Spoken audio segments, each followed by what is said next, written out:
We never believed in ghosts or scary stories, until one night in that forest made us question everything we thought we knew.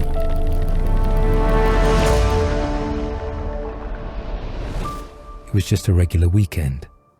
4 friends, Mark, Elena, Philip, and I, decided to go camping in a remote forest a few kilometers from our town. It was Friday afternoon when we set off, full of enthusiasm, with no reason to worry. Before we left, Eleanor told us a legend she had heard from her grandmother. The story went that long ago. A hunter had disappeared in that very forest, and his fate was never discovered. According to the legend, at night, while walking through the woods, you might hear his heavy footsteps, and sometimes even his painful cries. The creepiest part was that the hunter was found weeks later, but without his head.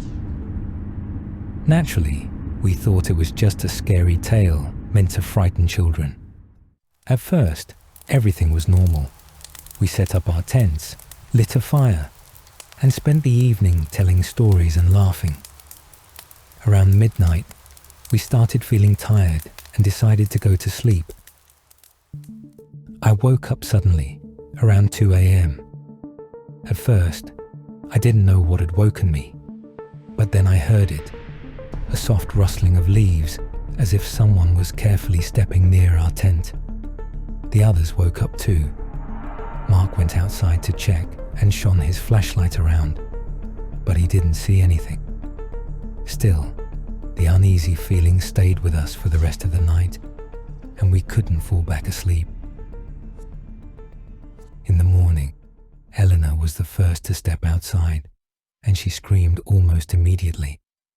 When we followed her out, we saw footprints in the mud. They looked fresh, as if someone had been standing right next to our tent all night. That sent chills down our spines, and we immediately began packing our things. As we were hastily packing up our gear, Philip stopped and stared into the woods. When I turned to look in the same direction, my heart nearly stopped. A motionless figure, partially hidden by the shadow of the trees, was standing there, staring directly at us. No one said a word.